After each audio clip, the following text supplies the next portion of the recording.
and I'm here with Tanya Brown. Hi, Tanya. Hi, everyone. Hi, Randy. Hi, I love your button, accept your greatness. Isn't that awesome? Yeah, I did a speaking engagement today, and they gave me that button. Really? Yeah. I want to borrow and take it home. And you got it. I'll give it to you. The family says. Just shut up.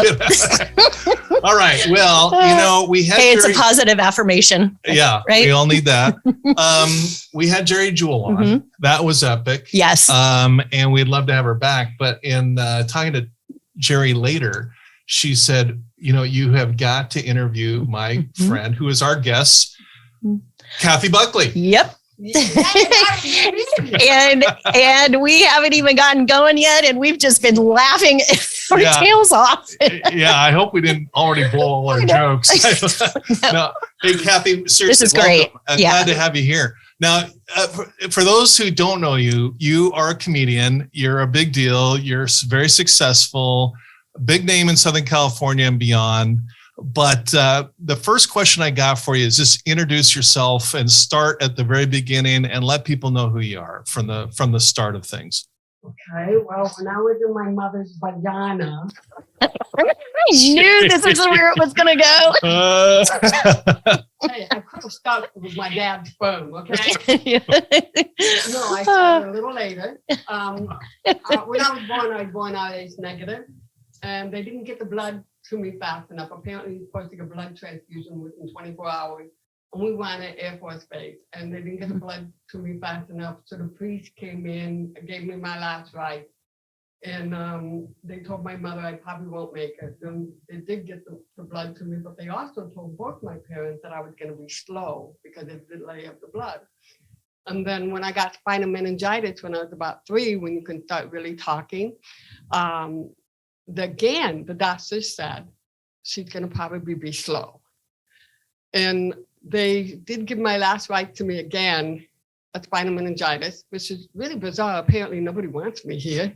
But I was put in school for retardation because now my parents' belief system is that I'm slow. Mm-hmm. And this is one of the things I don't like about people who don't know who you are and you're not living in my shoes, making judgment and labels and labeling individuals. Mm-hmm. But back then, there was a lot of ignorance, not knowing. So then I was 8 years old when they found out I had a hearing loss. And they called me slow. So from birth to 8, nobody knew that you were hearing impaired. No, the thing that was hard for them to understand was, like if somebody doesn't have their hands, they learn how to use their feet. Well, I used my eyes. I could tell by facial expressions that was a question. I could tell by, what they wanted. And I was lip reading. So I was the self-taught lip reader. That was my survival mechanism. So they couldn't understand why I can react to something but not speak it. Mm-hmm. And so that was the confusing part of it. And that's why they figured I was hearing because I was reacting but not speaking it. So when they found out I was deaf, they put me in another school that I prayed to the high heaven that every child meets a teacher like my Miss Joan Daly. She taught me how to talk. No, and how old were you? It's amazing. At this point? 8. Okay. Yeah, 8 years old. And then she taught me how to talk, and we haven't found a teacher to teach me how to shut up. Still making up for those 8 years. I think that's kind of impossible, don't you think? I'm going to give it a try. Okay. And so she was amazing. I was in her class with one other student, Michael. We both had the same hearing loss, and she used to tell us, every Friday, if you do your very best, I would take you out for hamburgers, french fries, and a milkshake. And Michael and I, we would bust our lips just to get that information there. And every Friday, this amazing teacher had both of us in this restaurant having hamburgers, french fries, and a milkshake. And we would look at each other like, what are you doing here? She never wanted us to do better than the other one. She just wanted us to have the best of our own self. She was amazing. And I loved this woman because she was the first person that I made a connection with. And because of that connection, I hated the weekends. I did not have that connection with my family. And so when Monday mornings would come, I would run into the classroom, drop my coat off on the floor, run up to Miss Joan Daly, and I would tell her everything that happened that weekend in my best speech possible. I was spitting on this lady.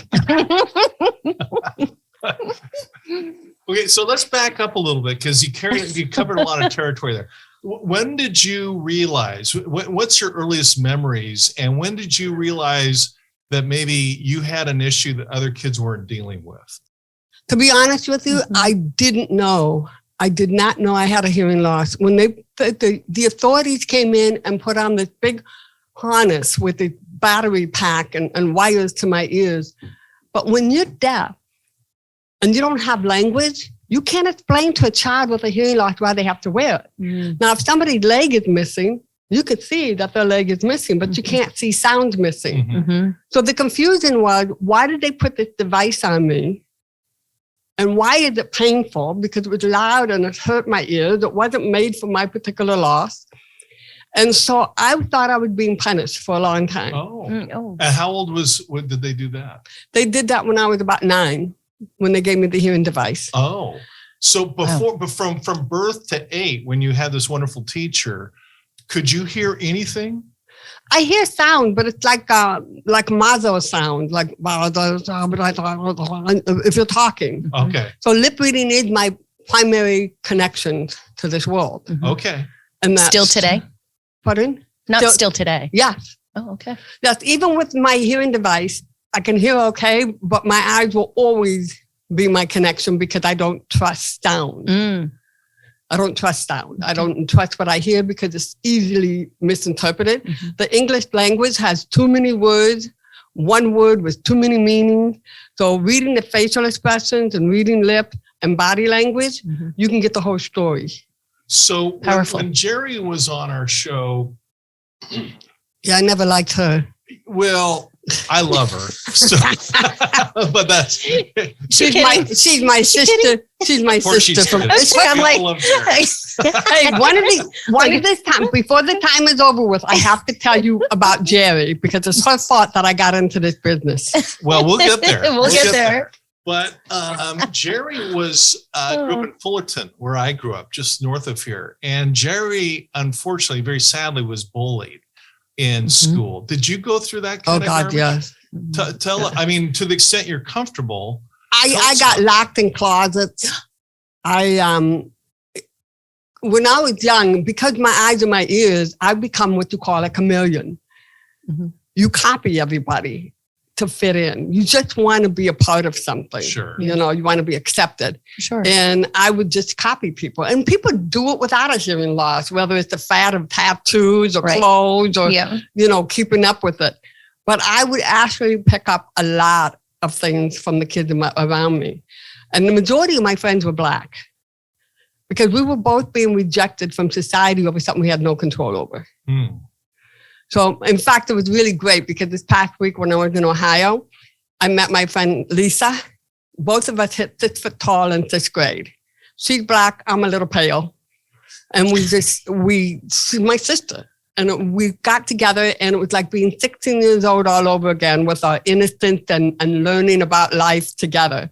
So, yeah, I forgot what your question was. Isn't it nice getting old? Yeah, it's just good. It's all good. We're having a conversation. No, this is fun. Well, so you were bullied and you found that our Black friends and neighbors were the people that you like to hang out with. Yeah, I was never in a lot of kids have their group of people they hang out with. I was involved in all the kids in school. I don't know why, but, you know, like one of my teachers, Mr. Hint, who I loved with all my heart. He was a biology teacher. I never forget the day I walked into the classroom and they had a frog pinned to this styrofoam thing. And this little frog's legs and arms are up in the air. And I'm looking at the frog and I'm going, this kid ain't going anywhere. And so I see that the kid next to me went to slice it open because we were supposed to dissect the frog. But I didn't understand what was going on in the class. And I looked at Mr. Hanson. He saw the fear in my face and he just went like this. He turned his head and for me to get out of the classroom because he wasn't going to make anybody do something they didn't want to do. Nobody knew my hearing loss in high school, including me. After 6th grade, it was just on my own. And then Mr. Hint got me the camera for the yearbook. And I ended up being the photographer for the yearbook. And that gave me credibility. Mm-hmm. That gave me significance. And it was great because whether they was filming the camera or not, everybody who saw me with the camera, it was the same pose. The selfie really? back in the day. I know. I go, really? Can't you come up with something new? And so he gave me, and I told him, I said, I don't write well. I didn't get an education in school. I got a 4th grade reading level up max. And I told him, he said, you wanted me to be the editor of your book in my 12th year. And I said, Mr. Hintz, there's just no way. I can't write and spell. And he goes, he taught me how to delegate. He taught me how to get the people who know how to write, tell them what you want to write. He taught me how to do that. And it's interesting because he taught me how to ask for help, which is not an easy thing for me to do. I'm a very independent person. Mm-hmm. But he was like a dad to me that I didn't have. And so he was amazing. But all through high school, I think I tried committing suicide about 5 times. Ooh. Oh my gosh. Yeah. I didn't want to be here. So there's a lot of, It's a lot. while you're trying to fit in your words, being a chameleon, there's a lot of inner pain going on. There's no identity. Yeah. There's no identity. There's no truth to who I am. I didn't feel a connection with my family. I lost Miss McJoan Daly when I had to leave to go to public school. I lost Michael. So there was no more connection. In public school, the teacher had their back to us as she's drawing on the blackboard. The kids would talk in the classroom. And by the time you find their lips, somebody else's lips are moving. And I graduated with a 1-point average. And nobody bothered to tell me we were collecting points. Darn it. That's tough. That's a rough start. There was an emptiness. There was A loneliness. A loneliness. I mean, that's what puts you, me, right? Yeah. And many other people, it's that sense of loneliness. We can be alone. We can be, but it's the second that you get into the loneliness piece, that's where you start going down in fact. Well, yeah, you don't, who do you turn to? Who do you talk to? I couldn't go to my parents. We didn't have connection. Well, I wanted to ask you about that. Tell us, to the extent that you're comfortable, tell us about your family. And do you have siblings? And tell us about what that all looked like. 2 ugly brothers. Okay. They're adorable. How? I love my brothers. I love my brother. I'm a middle child. My mother's from Italy. My dad from England, the family. And there was just hardworking middle-class people. And back then, they say you put this hearing device on them, they're fixed like a pair of glasses. Well, it's not how it works with hearing devices. It's not you put on hearing aids and all of a sudden you can hear, because by the time I'm 8 years old, that part of my brain has atrophied. I needed training. And not only that, but usually by the time you're 5, your brain learns to receive and hold on to information. I didn't have that opportunity. Because now I'm learning a language at 8. And that's a long time to wait to learn about connection, about anything, love, connection, any of it. So I think the loneliness was that I wasn't get what most people get with connection. Hearing people like my godchild, I never forget, I was talking to her. She's doing her homework in front of a TV. Her mother has the radio on in the kitchen. Her mother's talking to her. And I'm going, how the hell do you do that? I was astounded, and Julia's answering her. I can't understand how somebody can talk to somebody from another room because I need to see your face. And I just assume other people do too. So I guess I'm just grateful that I didn't succeed in the suicidal attempts. But my parents, they just worked hard. They didn't know, my mother didn't know how to connect. My dad didn't know how to connect. My mom and dad didn't have a connection. And it was just those days where people got married because you're supposed to get married, you're supposed to have a family, you're following society's rules and regulation instead of creating your own individual thought.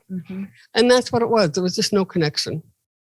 And that's where so your loneliness didn't even come in during high school. It came in from like childhood. Oh yeah, my brother Mark was the same way. He was suicidal also. So it was just not having that connection. It would have been nice if you go home from school, excuse me, and your parents would say, so how was your day today? What'd you learn today? I remember one time I was sitting at the kitchen counter and my dad was helping me with the homework. I knew the answer, but I was afraid to tell him in case it was wrong. And so I kept holding it in. He goes, why are you so stupid? He would say that to you? Yeah. Because he was frustrated Yeah. that I wasn't answering him. And it stuck with me. And I go, oh man, because I was in school for not too smart kids. And, you start questioning yourself. And it was just hard. Connection is the number one thing that I believe everybody wants in life. Absolutely. And that's what Jerry was also talking about, right? For the first, how many years because with her disability, Yeah. like, oh, if we hug her, if we hold her, she could break or I may get what you have or whatever, but she didn't have that human connection either. So I can only imagine now your brothers, they're fine with their hearing and physically. Oh yeah, they're fine. They're just ugly. So they're so fun. So it just shows you how important human connection is, hearing or not. It is. Everything. And look at our babies that are growing today. Yeah. The same thing. A lot of them are not having that connection because both parents have to work and everybody's exhausted by the time they come home. And it's like, get these kids to bed so we can have some peace of mind. And I don't care what you're going through in life, but please always talk to your kids. But more importantly, listen to them. Yeah. Listen to them. Yes. I like to, I know we're talking about some rough stuff, but 5 suicide attempts, that's a lot. That's a lot. I'm not very good at it, apparently. Me neither. Well, good thing you're not. Two times. Me neither. Yeah. I'm not there yet, but some days. Don't. I'll teach you, Randy. I'll teach you. I'm here to aim to please. Wow. Okay. Well, not to change the subject. What was going for me, we all have our issues, but that has not been one for me. But what's going through your head? Explain to somebody like me, somebody who's never even gone there, like, hey, I really want to cash in my chips and commit suicide. What's going through your head in those dark moments? That's the thing, Randy. Nothing's in your head. Nothing's in your head. Nothing's in your heart. Your soul is almost like diminished. I mean, this body holds on to my soul. I wasn't feeding it anything. It wasn't getting love. It wasn't getting connection. It wasn't getting appreciation. It wasn't getting any kind of significance or appraisal. So I think it's the emptiness. It's not like in your mind you're going, yeah, I think I want to check out. It's just, you're so empty. There's just no reason to be here. There's just nothing here. And how old were you when with the first suicide attempt? How was I? How old was I? I was in high school. I think it was the first one was I think it was 9th grade. So 14. Because of a home economic issue. Okay. And that I know I wasn't doing good in school. And I love home economics. I can make anything, and it was the only way I can get the chocolate chip cookies anyway. But I never forget the teacher who I did like. And she said, I don't know if you guys remember the old days when they had those toilet paper dolls with a crocheted skirt you put on it. Remember those? Yes. Well, she said, you need to make one of these paper doll covers, or you can make 2 placemats by the end of 6 weeks. Well, I turned it around and I thought she wanted 6 of them at the end of the week. Well, I stole all my mother's toilet papers. Well, and I made 6 of them that weekend. I just crocheted my little butt up. And I was so proud of myself because I thought, yes, I'm doing something right for the first time. And I came in Monday and I put them all on her desk. I was so proud of myself. She gave me the dirtiest look. 1, she didn't think I did it. 2, she says, what is this? And I go, it's my project. And she said, well, why do you have so many? And it's because you said to have 6 of them by the end of the week. And she said, no, and you're supposed to have 1 at the end of 6 weeks. And I'm going, oh, I didn't know. She said, well, what are you supposed to do for the rest of the 5 weeks? Like, make plate math? I didn't know. But I was always getting rejected because I misinterpreted. If you're depending only on eyes for, lip reading is guessing 75% of the conversation. So I just kept I ended up in the principal's office, not knowing why. They thought I was being sassy, but I wasn't. I was trying to figure out what's going on. So it's just that. So at that time, I was suicidal because I knew then I did not fit in. No matter how much I played the game to fit in, I wasn't going to fit in. So all kids want to fit in, and you just weren't getting that connection with anybody, your family, or at school, or anywhere in life. The only person I connected with was my grandma and grandpa. Tell us about them. Yeah. They were awesome. They were awesome. Grandpa was quiet. He was mischievous, and he would always tease me. But what he did to this day still fascinates me. He would get me in trouble all the time. He would he'll take my grandmother's lipstick and write on the mirror in the bathroom. My grandmother didn't suspect grandpa. She suspected me. And then I get yelled at and get punished and go into her bedroom and be punished. And we kept doing these stupid little things. He even put a bead inside of, those old pressure cookers. It exploded. And I didn't hear it, but apparently grandmother did. Got punished again. Now I knew in my heart that grandpa loved me. You could tell in his eyes. But I couldn't understand why he kept doing that. So one time I got punished and I'm in the room. He didn't know about my hearing loss. He knew there was something different about me. And so what happened was I got punished, ended up in the room. So what I did is I took all my grandmother's underwear out of her drawers and put all my grandfather's underwear in that drawer and replaced them. I switched all their clothes out. I got bored. Well, grandma never thought I did that. And grandpa got yelled at. Payback, baby. Yeah. That's a good story. After that, grandpa never did anything like that again with me. But when I got older, I asked him, I said, why? Why'd you do that? Why were you doing that? I know you love me. He goes, honey girl, nobody spoke about what was that was different about you. But I knew I needed to make sure that you could protect yourself. He goes, there are going to be people who are going to love you and still mess with you. And there are going to be people who are not going to like you, but you're going to learn to make sure that you take care of yourself first and foremost. And so I had to get grandma new lipstick. All right. He was go ahead.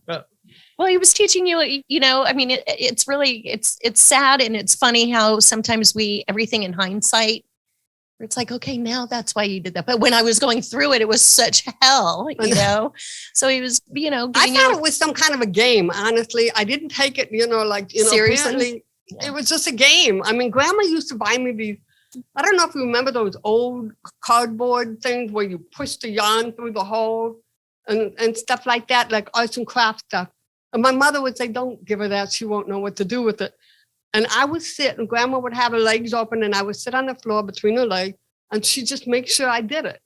So I got really good at crocheting, knitting, sewing. I mean, anything to be creative. I'm very crafty that way. And those are little seeds that she planted in me, and it's funny because grandma never knew how to do any of those things. And so when she was older, she asked me to teach her how to crochet. So I'm trying to teach her and I'm looking at her. I go, aren't you supposed to be teaching me this? And it was just, that was my only connection I had with my grandparents. That was my pride and joy. Where were they living when you were growing up? Were they nearby? Not far. Yeah. They came over. Mom had them over. That was my dad's parents. She had them over every holiday. Every Friday night, we would go down to their place and we would eat dinner there. And so we were close. Yeah. Yeah. Well, and somebody like you, and I don't want to break the timeline, but you end up as a well-known comedian, a lot of success. You end up working with Tony Robbins and other big names. We'll get there. But people, when they see you on stage and when people see you working with, other well-known people, they don't realize the struggle you went through where that was completely unknown. I mean, going back to your childhood, I got to ask you this, and you decide what you want to share, but I know there was some abuse, which is very, very ugly. And Jerry shared some of that. What are you comfortable in sharing about that? Well, I have no problem sharing anything. If it'll help somebody else get out of the rut, Yeah. I'm here for you. Great. Amen. Thank you. My dad was molesting me. My mom went to work every Saturday morning. She worked as a cashier in a grocery store. And it got to the point where Saturday mornings, my dad would sneak into either the bathroom or the bedroom, wherever I was. I didn't like what he was doing to me. And so he was molesting me. And then I started wearing my clothes in bed on Friday nights. And I would not go to sleep. I'd wait for the bathroom light to click on for when my mom's going to get ready for work. And I snuck out of the house. I would take a bunch of bread and crackers with me. And I would go down to the wooded area and I would feed the squirrels. I wasn't too happy when the skunks came around, made me a little nervous, but the squirrels I like. And so, because we lived not far from a golf course. And so it got to the point where it's like the lesson that my grandfather taught me. I need to still take care of myself. I don't need to be there. My brother would be downstairs watching cartoons. And so we were alone upstairs. So it messed me up. It messed me up big time. How old were you when this was going on? But that was the weird part. I was between 12 and 13, I think, or maybe 14. My body was starting to change. Mm-hmm. And I knew nothing. Nobody taught me about you're going to get boobies or you're going to get pubic hairs or whatever have you. And I thought I was going to grow a dick, but that never happened. But I have to say, I got more balls than most of the men I know. I have to tell you that. But I didn't know anything. So I'm scared of my body right now because nobody's telling me anything. Like the first time you get your period, I thought I was dying. Mm. And it was my friend Lisa that I spoke about earlier that she told me, I told Lisa, I'm dying. She says, why? And I told her I was bleeding. And she says, no, Kathy, that's going to happen for the next 50 years, every month. And I'm going, I thought you were my friend. I was like, ew. No, and I didn't understand because, they did have an animated video where the mother and daughter were supposed to wash. Mm-hmm. And they had the sperm going up the tube. Well, I thought it was a tadpole. I'm waiting for a frog to develop, and this baby kept getting in the way. So I had no idea what they were talking about with sex. I knew none of that stuff. It is amazing when you have a hearing loss, how you miss out in life. Because all the stuff that I should have known ahead of time, I didn't. So I didn't even understand what my dad was doing to me. Yeah. And this was the person who took me for my hearing test. He took me to this little old lady who had blue hair. She was supposed to teach me how to read. She was supposed to tutor me. But I was so fascinated with her blue hair. I couldn't read anything. I kept going, how does she do that? It's just amazing how a little mind can think. Mm-hmm. But when you have a hearing loss and you don't get that connection, mentally, you step back. You just step back. I mean, I didn't learn a lot of things until I got older.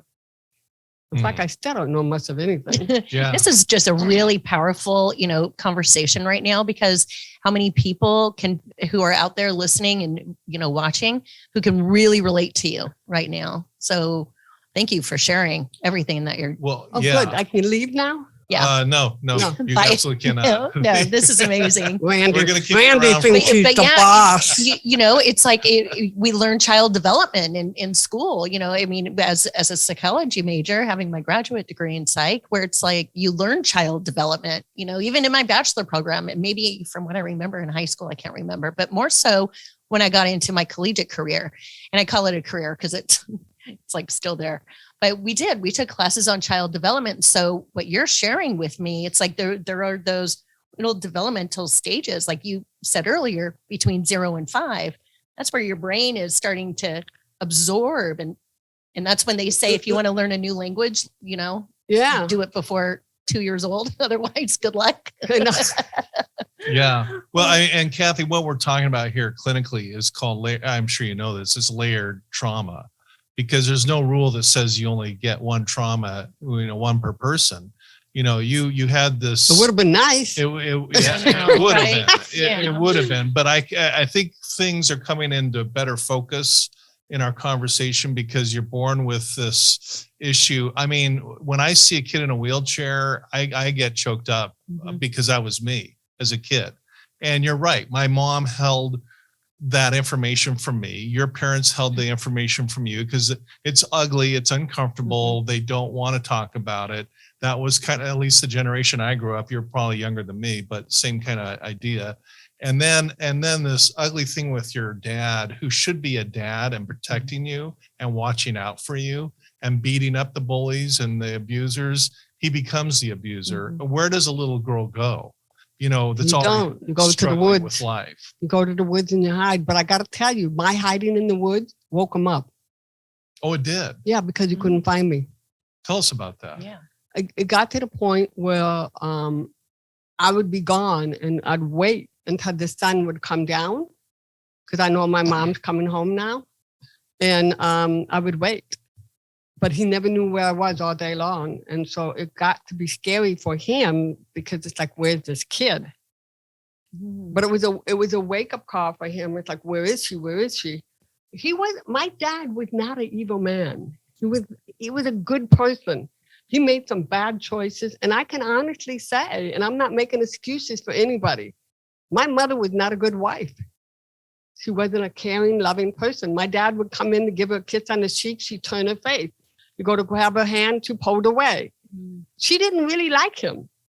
And I think my dad was looking for power. I think he was looking for his significance. Not that like I said, I'm not making excuses.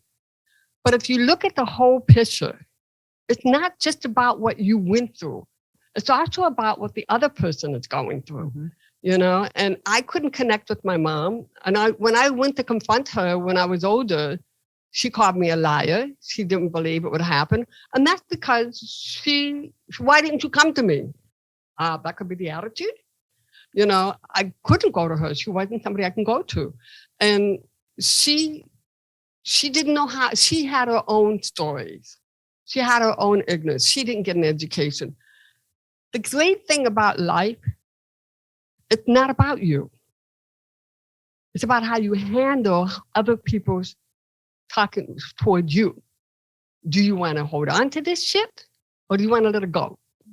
Do you want it to limit you or do you want to learn from it? Every problem in life is not about making drama.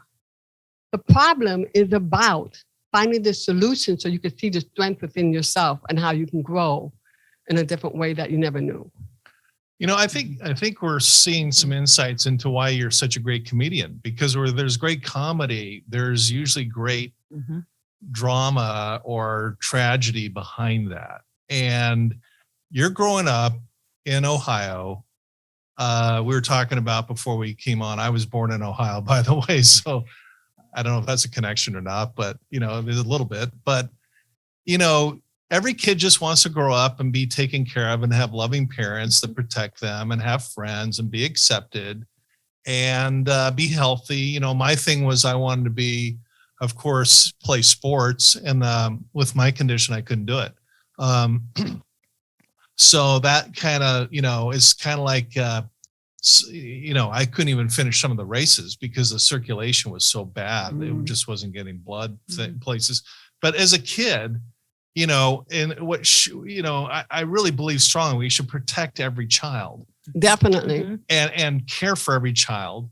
And every kid deserves to grow up unmolested, healthy, informed, with mature parents that explain what sex is about and what development's about and periods for the young girls and just all these conversations.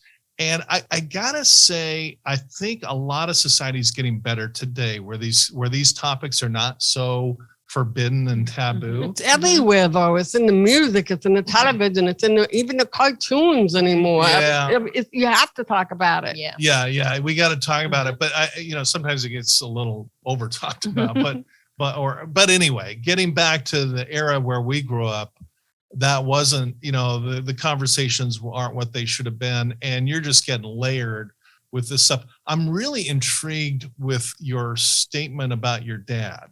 You say he's not evil, because when I hear about, Kathy, if you say to me, hey, Randy, let's go rob a bank, I probably won't do it, but let's think about it.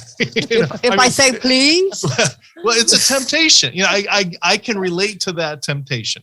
So far, I've never done it. Don't plan on it, if you get my point. But yeah, knock on wood. But when you tell me your dad who sexually molested you wasn't evil, my reaction is like, well, I want to beat the hell out of him. Where is he? That's infuriating, because I don't get that temptation at all. And I think it's just the sickest, lowest form of expression or behavior in society. That's what I think. Why do you say that? And what would you say to someone like me that just, gets kind of internally enraged with something like that? Well, a lot of people want to be protective. I believe that every child on this earth is my responsibility. And if everybody believed that, there'd be no harm to any child. And so, but there's something about a child with a disability. A lot of times it's a victim of abuse. It just seems to happen. I was raped when I was 16, didn't even know what it was that happened to me. And I look at it like my dad was an alcoholic. He'd been drinking since he was 14, lots of beer. And I blamed the beer. I had to put the blame somewhere. I wasn't going to put it on my mom. I had to put it somewhere because it was confusing for me. This person was always helping me. Why would he hurt me? He's not a bad person. He's a good person. He's hardworking. He's a good provider. But at the time, I couldn't stand to be around him. My dad loved to dance and stuff, and always would ask me to, no. And when I was 16, he went to pick me up and throw me in a pool, and I beat the shit out of him. And I have no idea why. It seems like when something traumatic happens to a child, it's like a blackout session or something.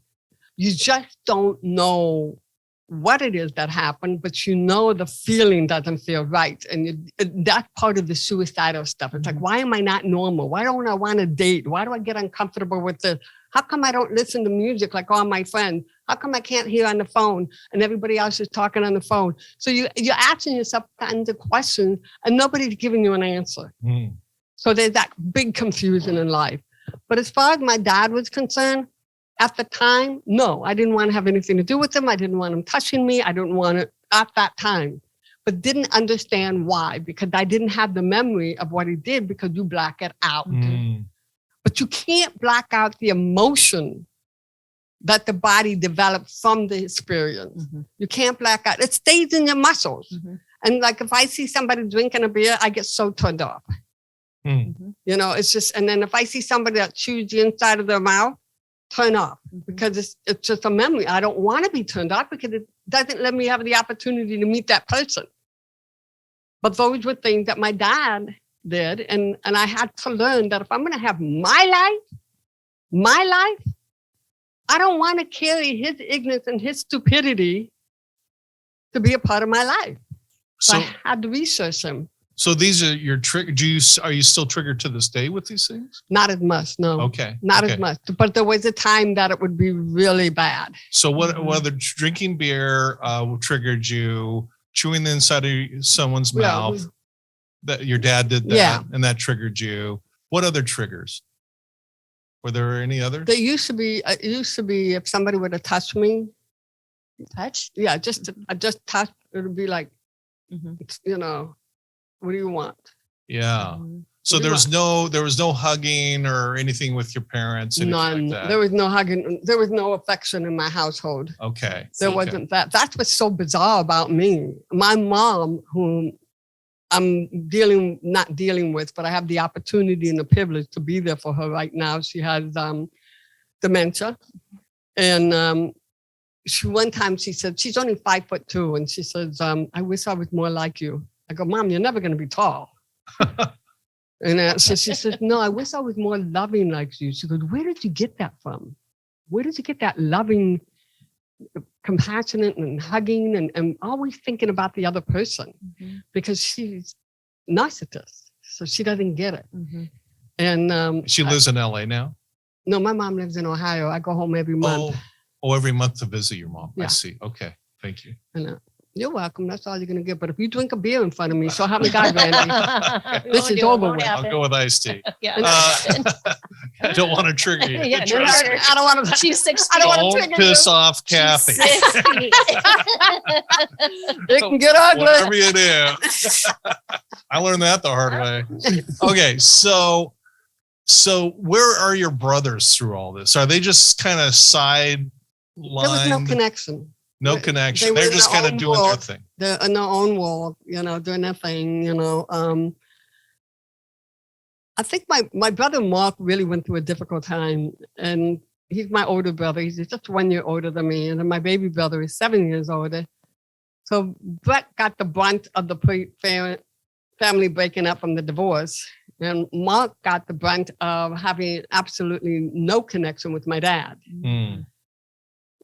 So he was alone in his own world. It's amazing. That's why I'm so an advocate for communication now. I just want everybody to know that everybody has the right to have their heart be heard, Yeah.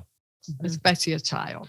Well, you're perfectly modeling this kind of process where you go from kind of a normal baseline. In your case, you thought everything was okay. And then there's probably a moment where you realize things aren't okay on multiple levels. You're not getting any connection with either brother, with your mom or your dad, the kids at school. You feel very alone. You're being molested sexually by your dad, which is as ugly as it can get for a little girl. You're starting to depress me, that, Randy. I'm just being real. And then at 16, you're raped, which is horrific. I can't imagine. And it starts making sense why in this dive stage you don't try and commit suicide once, but 5 times. Yeah. I mean, this is just really, frankly, an ugly shit show. I mean, of just, life really sucks. I mean, that was my feeling. Yeah. What the hell am I here for? Yeah. Yeah. And I don't mean to, Sugarcoat it? No sugar. Yeah, we're not I'm sugarcoating trying to it. just be real about it, respectful, but real. And, but this helps so many people because they're going through, this stuff is going on today, right now. Oh, believe me, I know. I Yeah. talk to young people all the time, and it's just heartbreaking that they have that emptiness, that loneliness. Why do you think young girls are getting pregnant these days? Everybody's looking for that love, that connection, yeah. but they don't realize sometimes it's the wrong way to go. Absolutely. Right. And you mentioned your parents got divorced. How old were you when that happened? 16 years old. It was the happiest day of my life. Oh, really?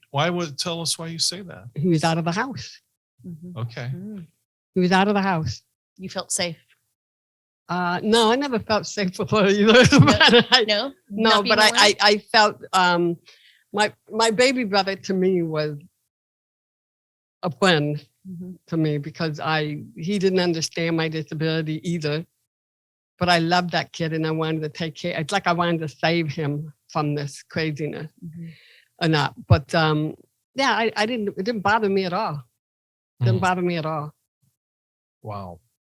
Less chaos. Yeah, if it was a connection, if there was a connection and it felt like the family broke up, but it never felt like a family. So I didn't feel like I lost anything. So it was a relief for you that the divorce happened. Because a lot of kids. I was uncomfortable with him in the house. Right.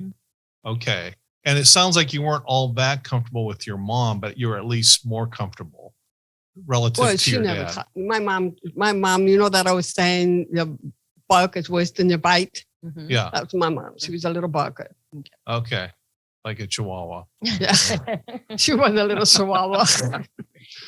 Okay. You know, and I'm really glad that you say that too, that you're sharing this because, you know, I have girlfriends of mine. I grew up here in Dana Point, and, you know, majority of us, like, we've known each other ever since we were like in kindergarten.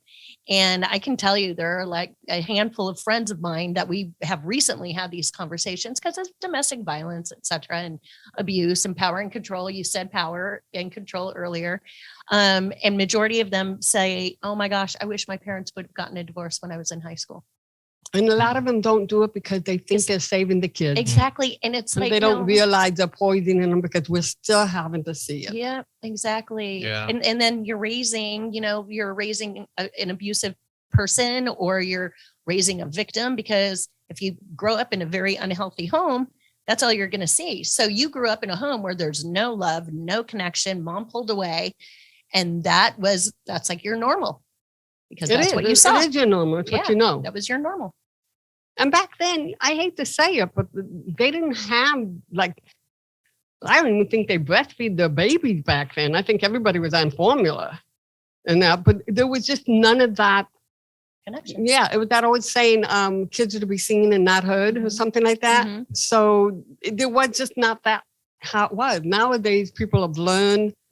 There's still a lot of it that's not right Mhm. out there. But there's some right. You know, I live in a neighborhood where I have 14 kids that call me Aunt Kathy. And I get to see healthy upbringing. Yeah. And I love the fact that I created a safe place at my home for these kids. My door is always unlocked. They think it's funnier than hell that they can come in the house, sneak up on me, and scare the crap out of me because I never hear them come in. So I always tell the parents, look, I want all of you to get together and we're going to learn CPR. Because this old fart's going to die from one of these kids.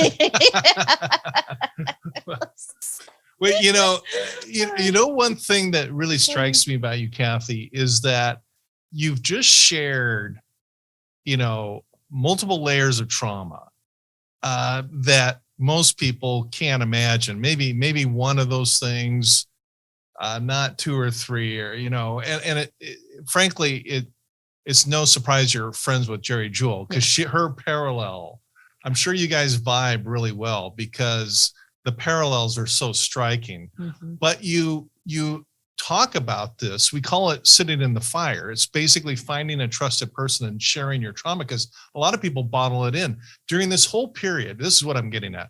During this whole period of growing up with all these layers of garbage and trauma, was there anybody you could talk to about any of this?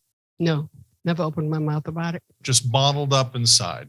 But you don't realize you're doing it. Yeah. You're bottling up the emotion, not the thoughts of what happened. Mm-hmm. You're just bottling up like what happened. Like when I got raped, I did go to a girl and I said, something happened to me and I'm bleeding now. And she said, oh, you broke his cherry. And I go, I don't have cherries. I didn't know any of these terms and that. So I didn't know what happened to me. So it's just living a life of questions, like I said, with no answer is confusing. That's why, to me, it's important that you talk to your kids and you listen to them. Yeah. Listening is the most important part. Without trying to fix anything, without trying to give them a suggestion right away, let them pour it out. Yeah. Yeah. And so with the rape situation at 16, you never, nobody contacted the police. No one was your advocate, nothing like that. No, I was alone in it. I kept it a secret. I kept it a secret because I didn't know what happened. Yeah, I didn't understand. I understand. Yeah. But I did confront the guy later on. You knew that you knew this person? Yeah, it was one of my classmates. Yeah. Okay. And you confronted him. How old were you when that happened? I was probably in my, he moved out here, probably in my 40s or 50s. Oh, wow. Oh, is that really Yeah, a long time I later? confronted him what happened. You know, that's, Wow. I want to save that for the next episode, because that sounds like a survival. You're getting back on your feet and having the courage to confront your abusers and your these people. But sticking with the dive stage, we'll get to that for sure. Anything else you want to share about this whole ugly episode? How old were you when you left home and went off? Where would you go to college? I got kicked out when I was 17 and a half. You were kicked out. Yeah. Tell us about that. my best friend, Lisa, who I spoke about, Mhm. she was getting married out of high school. And the best man, I kept telling Lisa, I go, you sure you want to go through this? Because we had all these plans. I don't want this guy in the way. And the best man's name was Mark. And he took me out. And we were having fun. We went bowling and got in the car. And he tried to get fresh with me, and she wanted to touch my boob. If you can find it, may God bless you can touch it. But because I've been looking for it for years. And I said, what are you doing? And he goes, well, Mary, how did he say? Mary Lou let me touch hers. And I said, well, then go call Mary Lou. Leave me alone. Mm-hmm. And I was uncomfortable with him because I'd never dated. And so I wasn't comfortable with somebody doing that. So one day I was working in a department store. I came home from work and Mark was at my house talking to my mom. And my mom liked him. Well, I just walked right in the house and went into the kitchen to make myself something to eat because Kathy, Mark is here. I go, yeah, I didn't invite him. And she said, come and talk to him. I said, no, I'm going to make myself something to eat. I just got back from work. And she got mad at me. Well, Mark had left. And then my mom was standing on a step because she's little. And she's standing on the step and she goes, what's wrong with you? I go, what do you mean? He's a nice guy. Why don't you do? But I couldn't even tell her what he was trying to do because I didn't understand why he was doing it. Mm. And so she got very angry with me. And she got me frustrated. Well, what's the matter with you? What's the matter with you? Kind of thing. And I just wanted her to stop. And I slapped her, my own mother. Mm. I slapped my mother and I was kicked out. At 17 and a half. Mm-hmm. Where were you expected to go? Where'd you I had no idea where I was going to go, but I had a car. It was an old, remember Oldsmobile? Oh, yeah. Yeah, like a boat. Well, we called him the Queen Mary. Yeah. You didn't drive him, you navigated. I know. I had that car and I drove down to my brother's and I'll never forget. I went down to his place. He said he would let me stay in their house. But it was a patio attached to this little house that they were staying in. And I just went into this space and I kept thinking, if I cut my arm off, I could bleed to death.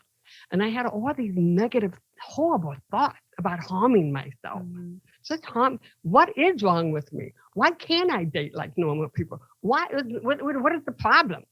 And then my sister-in-law said she was pregnant, and I just thought, there's no way I can be in this house with these thoughts. I don't want to hurt her baby. Mm-hmm. Mm-hmm. And so I left, found a house, best place in the world. It was an old Victorian house. They had about 10 or 11 efficiency suites, just one room suite. Mm-hmm. But everybody in that place was 65 to 90 something years old in this place. They did not want me moving in. Mm-hmm. Because they were afraid I'd play my music too loud. Mm-hmm. If I did, it was so I could hear the damn thing. And but I never played music. It wasn't my thing.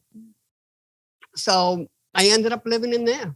And how did you support yourself? Where'd you get the money? I was working at a department store. Okay. I was working at a department store at that time. Were you finished with high school or were you? I was finished with high school. I was done. By then, I'm like 18. So I graduated from high school. There was no celebration. There was no, got your diploma and left.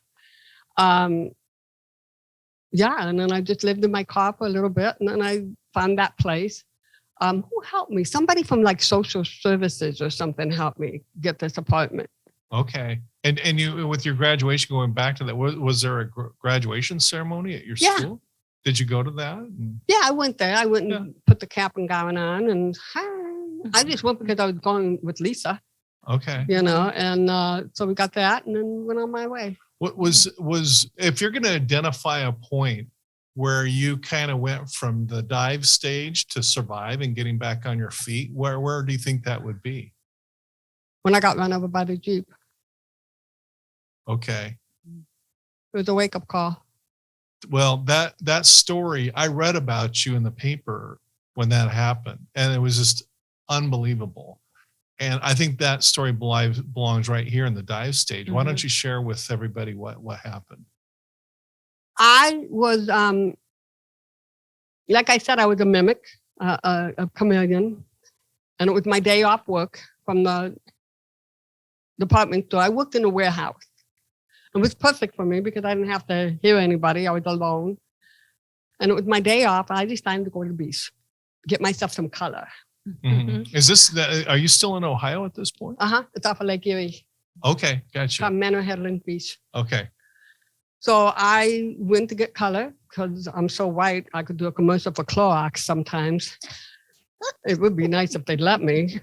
But I went to the beach, and what I would do is I would take a towel and a blanket, and I'd have a boom bath because everybody had a boom bath. Mm-hmm. I don't know why, but I had it, but I looked like everybody else. And I put my blanket down and I put the boom bath on. But the thing about the boom bath is Lisa, my best friend, loved music. I love Lisa. And I wanted to be a part of her world in any way possible. So remember in the old days, they had those huge speakers where Lisa would have my back up against the speakers and she would sing the song and I would try to figure out the lip movement to the bass to figure out if I can figure out what the song was about. Mm-hmm. And one day I asked her, tried to sing along with her, and she's like, oh, Kathy, don't do that. And I'm laying on the beach, and the song came on, the boom bath. I remembered the beat, the bass. And I'm trying to visualize Lisa's lip. Now, I don't know about you, but do you ever have your instant come out and they said, no, get out of here. Don't do this. Don't do that. You ever have to do that? Listen to it. Mm-hmm. Mm-hmm. Something told me to get off the beach because I saw the way the lifeguard Jeep was running around on the beach. So I said, man, somebody's liable to get run over the way this person's riding the beach. But I didn't think anything of it because I felt this bass. And so I laid my head down and it kept telling me, get off the beach. But I was trying to remember Lisa's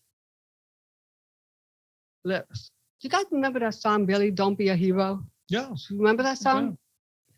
So I'm sitting on the beach and it's like, Billy, don't be a hero. Don't be a hero today. And so I was feeling this song and all of a sudden I felt all this pressure on my face and it was wet. I opened my eyes. I knew I was under a vehicle.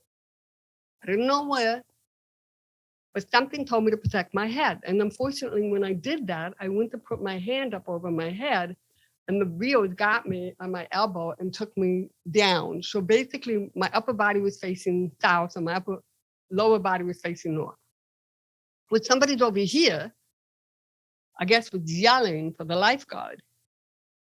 She couldn't hear him, so she came back and got me again. So I guess people didn't like that bathing suit for some reason. But so I'm laying there and I'm laying on the beach and all of a sudden I saw the Jeep coming back. And I know this is going to sound bizarre. There was a part of me that felt like I was out of my body watching something happen.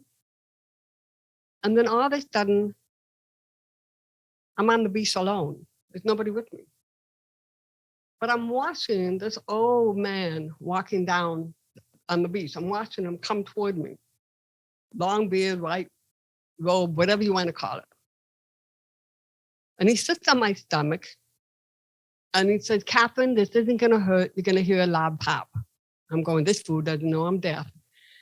And so he took his hands and he cupped it over my nose. And I heard it. I heard the pop. And he said, everything's going to be all right. And I'm looking at this person and it's just, it's not like, I don't know how to explain it. You know, I believe that I died that day on the beach. At least I did. And it's not like you die and you go to heaven and you see God. And you go, hey, God, nice robe, lose the sand, or not happening. You know, it's not a conversation. It's a knowing. It's familiar. So when he got up to walk away, I was surrounded in this amazing blue I have yet to see on this earth. And then out of the blue came this phenomenal bright white cloud. And I have this thing about cloud now because of it. And out of the cloud came a hand. And I thought it was my cousin Mary Lou, who had passed away. He was murdered. And so I thought it was her because she had the most beautiful hands I've ever seen. And then the hand turned into the most, and it wasn't about the hand, it was about the feeling that came with it. And I kept saying, no, I'm not ready yet. I'm not ready. And when I said that, all of a sudden, everything disappeared. And I got a board under me, a neck brace on me, and my hand was still up in the air. And when I saw my hand, they were trying to get it down. And when I saw it, I brought it back down and they strapped me to the board. And so I got into the ambulance. And the cute thing was, I laugh now, but at the time, not so much. But on my right side, there was this gentleman who kept doing this to my hand, squeezing it. Apparently with this paramedics first day, and they were testing him, of course, on my time. And he went to take my pulse, couldn't get a pulse. He put something under my nose, nothing. He laid his head on my chest to hear my heartbeat or something. And I was like, oh, thank you. But I just got run over. I'm not in the mood. It had nothing to do with a headache, okay? It's just all about the Jeep. And so I'm laying there. And I distinctly remember, and I don't know how I heard this, but I distinctly remember 3:45 dead on arrival. And they put the sheet over my face. Now, in the meantime, this guy is still squeezing my hand. But I have no idea why the sheet is on my face. So I start blowing on it to get it off. And I said, excuse me, could you please get the sheet off my face? And the young paramedic threw himself up against the back of the, oh my God, I'm so sorry. I'm so sorry. All the way to the hospital. I'm so sorry. I'm so sorry. They're wheeling me into the emergency room. All you can hear is this young paramedic. I'm so sorry. I'm so sorry. And I'm just like, go home already, will you? Shut up. And I'm in intensive care, and you hear this face on the window going, I'm so sorry, I'm so sorry. And it was just, bless his heart. And I just kept saying, it's okay, it's okay. I think the hardest part for me was the emergency doctor. I think he was 190 years old. And he had a little black pocket book in his pocket, and it kept dropping, and it was on the floor. That became my focus. Not what I was going through. But that book became my focus. And when I started realizing my body, because I didn't feel anything, I didn't feel pain, I didn't feel much of anything at that time. And I don't know if it's because your adrenaline goes too high or what, but when they started poking me, because I started coughing up black stuff, I didn't know that when you have internal bleeding, your blood is black when it comes out. I just assumed it was going to be red. Mm-hmm. And because it wasn't red, it didn't scare me. I didn't know what it was. And so in the meantime, they were trying to get an IV in me. They poked me 14 times. Couldn't get an IV. And they finally got the IV in, but they didn't cap it. So my blood's going out. I don't know how I managed to do this, but I put my finger on it until I could find the cap. They couldn't get a catheter in me. They kept having these big ones, and I'm very small and delicate. And so they finally got the right one in, and I am now in intensive care. Nobody's allowed to visit me. I'm all alone. The nurse kept going, do you want this tube down your throat? But she didn't say why, so of course I'm going to say no. And so then the doctor came in and goes, how come it was supposed to suck out the blood that I was coughing up the whole time, which really was bitter. And he came in and shoved that tube down my throat, didn't even ask. I go, at least she asked. And I was just so not knowing what's going on. But intensive care, everybody had a mask on. So I had no idea what was going on with me. For 13 days, I don't know why, but these people would come in every day, look at my body, take off my nightgown or whatever you call the hospital gown, and take off the blanket. Now I'm not comfortable in my body. And you have like 5, 6 people around your bed, and they're looking at all the tire tracks, and I'm thinking, it's on my face. Just look at my face. But they did this every day, 4 or 5 times a day. Different people would come in. How are you supposed to rest? Yeah. Mm-hmm. And it got to the point where I would watch that door, and as soon as that door would open up, I would turn my head and just tears, and wait for them to be done with it. And sometimes they leave and they didn't cover me up, and I had to wait for a night nurse or somebody to come in and cover me up. Well, the 13th day, the door opens up, I turn my head, and I'm like waiting. They went to grab the blanket. I pulled it up. Somebody was touching my forearm ever so gently. And I opened my eyes, and right there was this chubby face, angelic face. She had these big, thick glasses. I think her eyes were green, strawberry blonde hair, and she didn't have a mask on. My first pair of lips in 13 days. And she goes, "How you doing?" Well, I can't talk because I have tubes down my throat. She goes, "How you doing?" And I look and she goes, "Do you need anything?" She's asking me questions. I'm going, she can't see. There's a tube down my throat because her glasses are too thick. And the whole time I want to tell her something.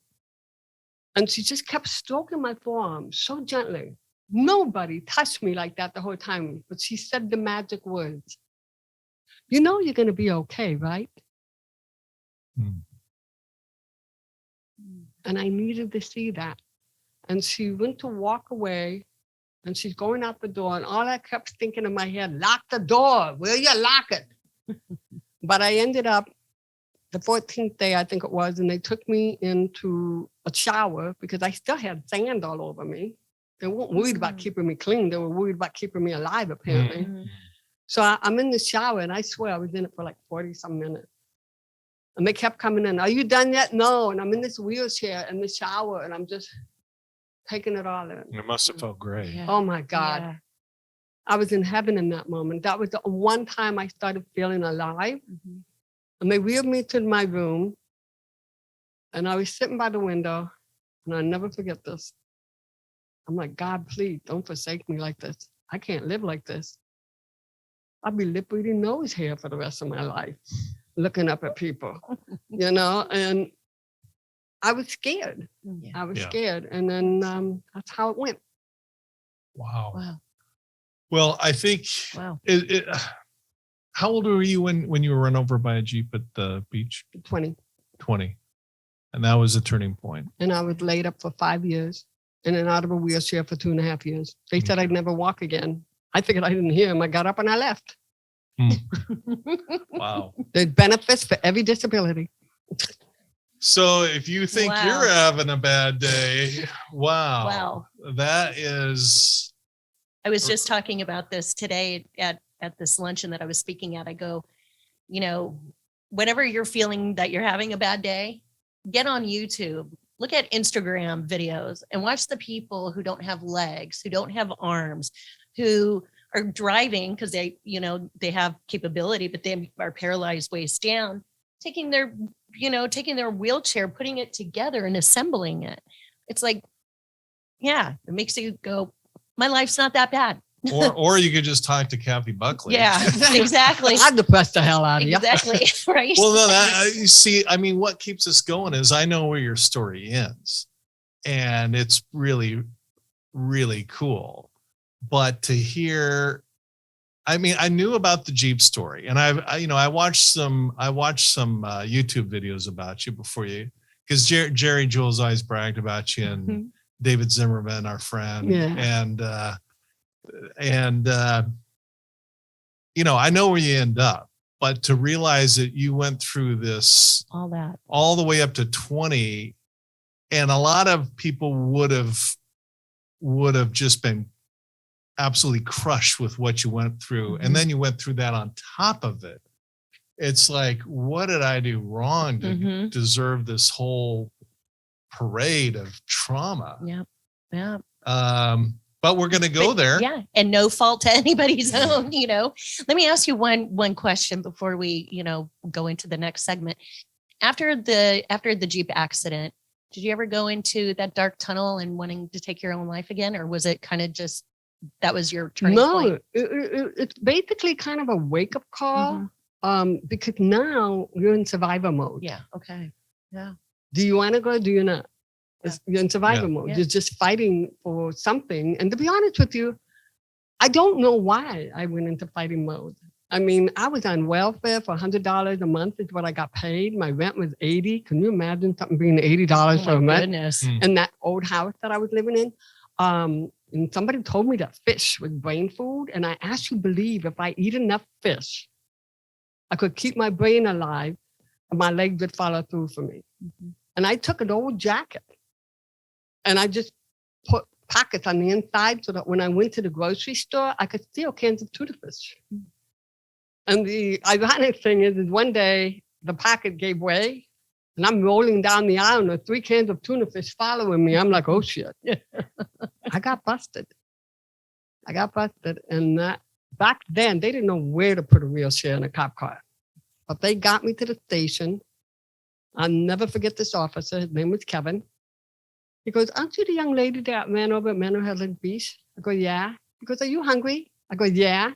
He ordered me pizza and milk. I had my mug shots taken with mozzarella cheese and a milk mustache. I never stole it again. But if you come in my house, you'll always find a can of tuna fish somewhere in the house to remind me how blessed I am. That's neat. I just got chills on that one. Yeah. I think there's more chills coming. Yeah. Well, Kathy Buckley, it is wonderful to meet you in person after hearing about you all this time. And that is profound. Yes. I think it's time to move from dive to survive. Yep. So let's come back in the next episode and do that on post-traumatic thriving, where we talk about dive, survive, or thrive. The choice is yours. I don't know. I thought I could go home now. You're stuck here. Thanks for supporting our podcast. Be sure to like, share, and subscribe, and follow us on your favorite social media. For books, merchandise, or to donate, visit CoreIQ.com. Post-Traumatic Thriving is produced by CoreIQ, a nonprofit with a mission to teach the life skills we all need but are not taught in school. CoreIQ and the Post-Traumatic Thriving podcast are for informational purposes only and do not provide medical or mental health advice. Always consult with your licensed medical and mental health care providers.